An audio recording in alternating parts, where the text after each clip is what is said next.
নমস্কার, দেখছেন Birbhum news TV. জানাবো আজকের বাছাই করা গুরুত্বপূর্ণ 10টি তাজা খবর। শুরুতেই হেডলাইন। বিকৃত পর্নোগ্রাফি নেশা ছিল সঞ্জয়ের। ঘটনার প্রতি মুহূর্তের বর্ণনা অবলীলায় দিয়ে যাচ্ছে সে, এমনটাই দাবি এক সিবিআই কর্তার। আরজি করের ঘটনায় সঞ্জয় কি তবে একাই ছিল? তবে কি নির্যাতিতাকে গণধর্ষণ করা হয়নি? পরপর কি প্রমাণ পাচ্ছে সিবিআই? আরজি কর কাণ্ডে মুখ খুললেন মৃতার মা। সঞ্জয় আসল দোষী নয়, মেয়ের ফোনেই লুকিয়ে রহস্য। কি জানালেন তিনি? তিলোত্তমার উপর বাঘের মতো নজর রেখেছিল অভিযুক্ত। সিসিটিভি ফুটেজে গা শিরশিরে ছবি।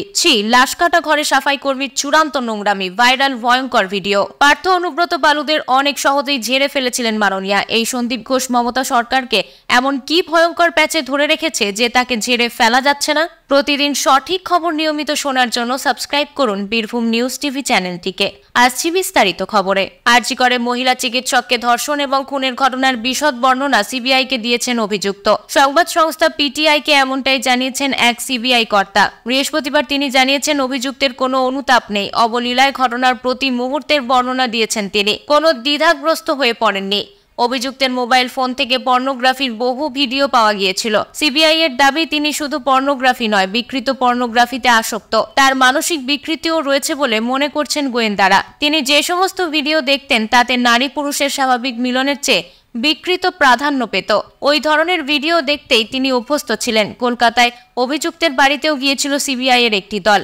তার পরিবারের সদস্য এবং প্রতিবেশীদের সঙ্গে কথা বলে এসেছেন গোয়েন্দারা। অভিযুক্তের পলিগ্রাফি পরীক্ষা করতে চায় সিবিআই। ইতিমধ্যে শিয়ালদা আদালতে সেই আবেদন জানানো হয়েছে। শুক্রবার সে বিষয়ে বিবেচনা করতে নির্দেশ দিয়েছে সুপ্রিম কোর্ট। সিবিআই কর্তা পিটিআইকে জানিয়েছেন অভিযুক্তের মানসিক বিশ্লেষণ সংক্রান্ত পরীক্ষা নিরীক্ষার জন্য সেন্ট্রাল ফরেন্সিক ল্যাবরেটরিতে দায়িত্ব নেওয়া হয়েছিল। তাদের রিপোর্ট অনুযায়ী অভিযুক্তের মানসিক বিকৃতি রয়েছে, পশুর মতো প্রবৃত্তি রয়েছে এবং তিনি গভীরভাবে পর্নোগ্রাফিতে আসক্ত। সিবিআই কর্তার কথায় লোকটির কোনো অনুতাপ নেই। গোটা ঘটনার কথা প্রতি মুহূর্তের বর্ণনা সহ তিনি আমাদের জানিয়েছেন। কোথাও হোঁচট খাননি।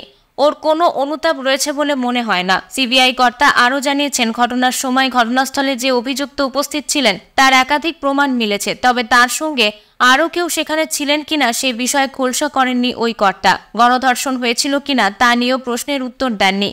অভিযুক্তের ডিএনএ নমুনার পরীক্ষা করা হয়েছে, তার রিপোর্ট প্রসঙ্গেও উত্তর মেলেনি। গত 9ই আগস্ট আরজি করের জরুরি বিভাগের 4তলার সেমিনার হল থেকে মহিলা চিকিৎসকের দেহ উদ্ধার করা হয়। তাকে ধর্ষণ এবং খুন করা হয়েছিল বলে অভিযোগ। এরপরে তিনি অভিযুক্তকে গ্রেপ্তার করে পুলিশ। তিনি কলকাতা পুলিশের সিভিক ভলেন্টিয়ার হিসেবে কর্মরত ছিলেন। পুলিশ সূত্রে জানা যায় অভিযুক্তকে সেদিন রাতে 11টা নাগাদ হাসপাতালে ঢুকতে দেখা গিয়েছিল। ঘটনাস্থলের কাছে সিসিটিভি ফুটেজে তাকে দেখা যায় ভোর 4টে নাগাদ। হেডফোনের সূত্র ধরে এবং সিসিটিভি ফুটেজের ভিত্তিতে তাকে গ্রেপ্তার করে পুলিশ। পুলিশ সূত্রে আগেই জানা গিয়েছিল ধৃত সে রাতে যৌনপল্লীতে গিয়েছিলেন, মদও খেয়েছিলেন। তার মোবাইল ভর্তি ছিল পর্নোগ্রাফির ভিডিও।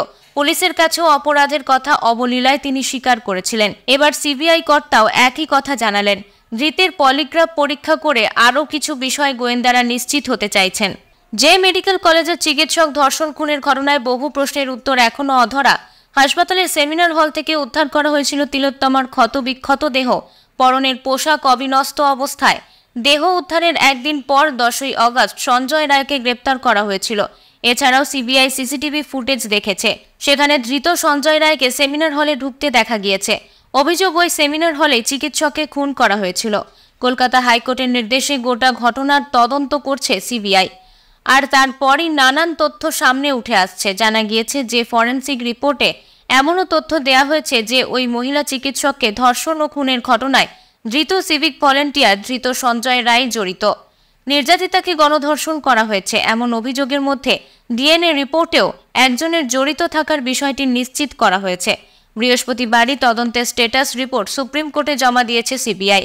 সূত্রের খবর, সেই রিপোর্টেই উল্লেখ আরজি করের ঘটনা গণধর্ষণ নয়, একজন ব্যক্তি গোটা ঘটনা ঘটিয়েছে।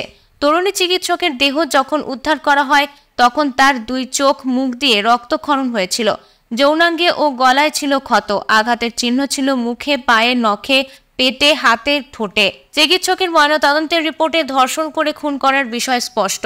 ময়নাতদন্তের রিপোর্ট অনুযায়ী শ্বাসরোধ করে খুন করা হয়েছিল তরুণী চিকিৎসককে।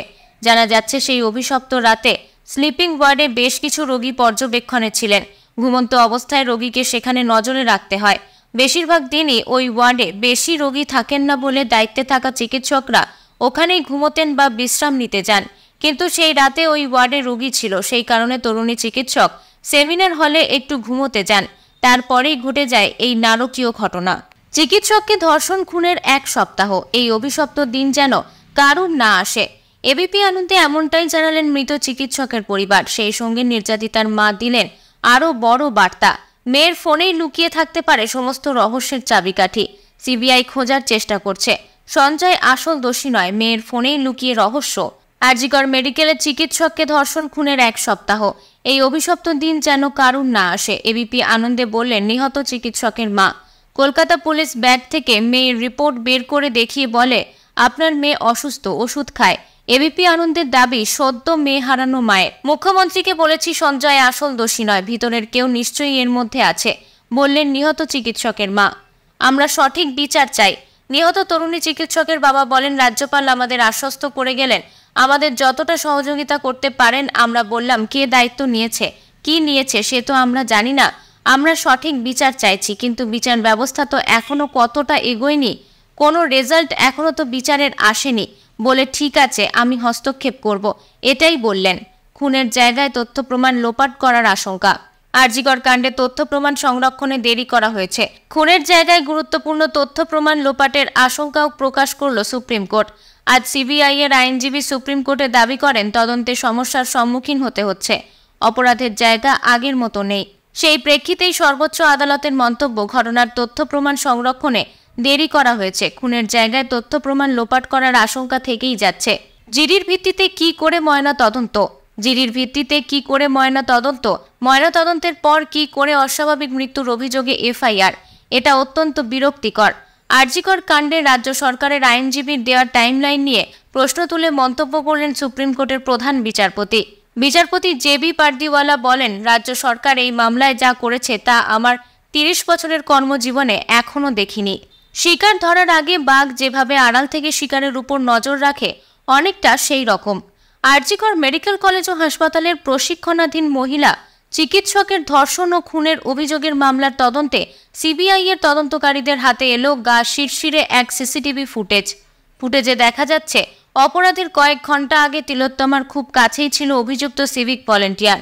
সিবিআই এর এক সূত্রকে উদ্ধৃত করে সিএনএ নিউজ 18 জানিয়েছে, ওই সিসিটিভি ফুটেজে দেখা গিয়েছে অপরাধের মাত্র কয়েক ঘন্টা আগে 33 বছরের অভিযুক্ত সিভিক ভলেন্টিয়ার খুব কাছ থেকে নজর রাখছিলেন তিলোত্তমার ওপর। সিসিটিভি ফুটেজে তিলোত্তমার দিকে ভয়ঙ্কর নজরে তাকিয়ে থাকতে দেখা গিয়েছে অভিযুক্তকে। প্রতিবেদনে বলা হয়েছে, সিবিআই এর জেরার মুখে নিজের অপরাধ স্বীকারও করে নিয়েছে ধৃত অভিযুক্ত।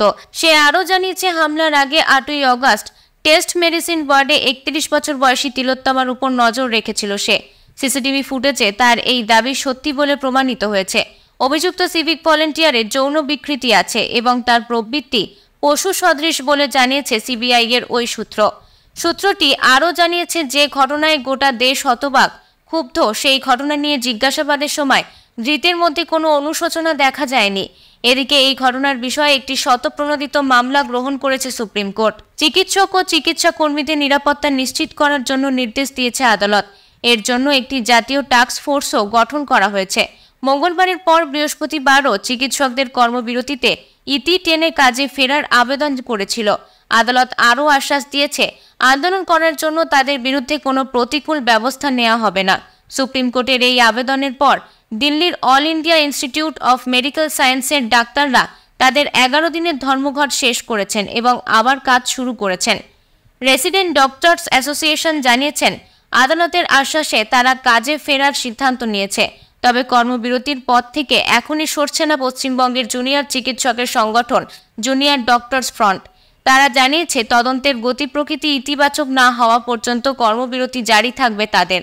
লাশ কাটা ঘরে খুল্লা উদ্দাম যৌনতা। যে শয্যায় লাশ ব্যবচ্ছেদের করা হয় সেই একই শয্যায় ঘনিষ্ঠতা।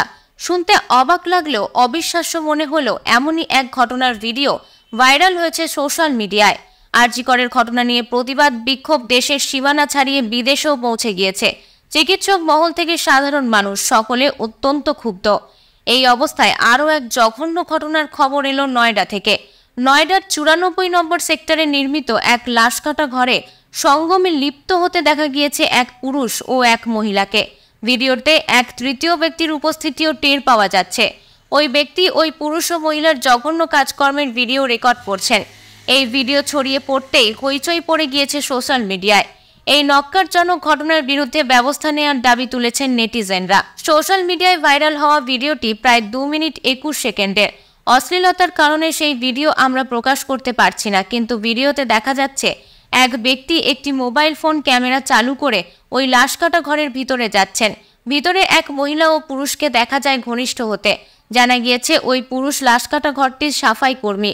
তাদের ভিডিও তৈরি হচ্ছে দেখেও কোনো গোপনীয়তা অবলম্বন করার চেষ্টা দেখা যায়নি ওই মহিলা ও সাফাই কর্মীর মধ্যে, বরং ভিডিওটি যিনি রেকর্ড করছেন তার কাছে তারা একটি চাদর চায়। এরপর ওই ব্যক্তি অন্য একটি ঘরে যান, সেখান থেকে একটি সাদা রঙের চাদর বের করে এনে তাদের দেয়। মহিলা ও পুরুষ সাফাই কর্মীকে দেখা যায় অন্তরঙ্গ হতে। কিছুক্ষণের জন্য বাইরে গিয়েছিলেন ভিডিও করা ব্যক্তিটি। ফিরে এলে সাফাই কর্মী ও মহিলাকে প্রকাশ্যেই অত্যন্ত আপত্তিকর অবস্থায় দেখা যায়।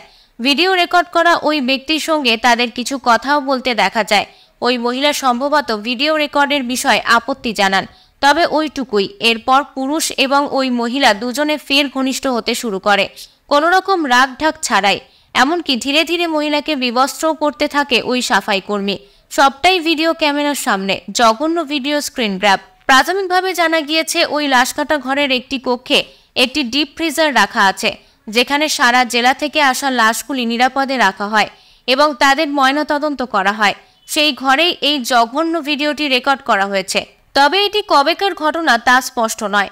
TV9 বাংলার পক্ষ থেকে এই ভিডিওর সত্যতাও যাচাই করা সম্ভব হয়নি, তবে সোশ্যাল মিডিয়ায় ব্যাপকভাবে শেয়ার করা হয়েছে ভিডিওটি। প্রশ্নের মুখে পড়েছে স্বাস্থ্য দপ্তরের কাজকর্ম। পুরুষটি ওই লাশ কাটা ঘরের সাফাই কর্মী বলে জানা গেলেও মহিলার পরিচয় জানা যায়নি। তিনি বহিরাগত বলেই প্রাথমিকভাবে মনে করা হচ্ছে। নেটিজেনরা জানিয়েছেন, এইভাবে লাশ কাটা ঘরে যদি বাইরের কোনো মহিলা ঢুকে পড়তে পারেন, সেই ক্ষেত্রে লাশ নিয়েও কারচুপি হতে পারে। শুধু তাই নয়, অনেক ক্ষেত্রে অনেক ধরনের প্রমাণও নষ্ট করা হতে পারে। এই বিষয়ে প্রশ্নের মুখে পড়েছেন জেলার chief medical officer doctor Sunil Sharma.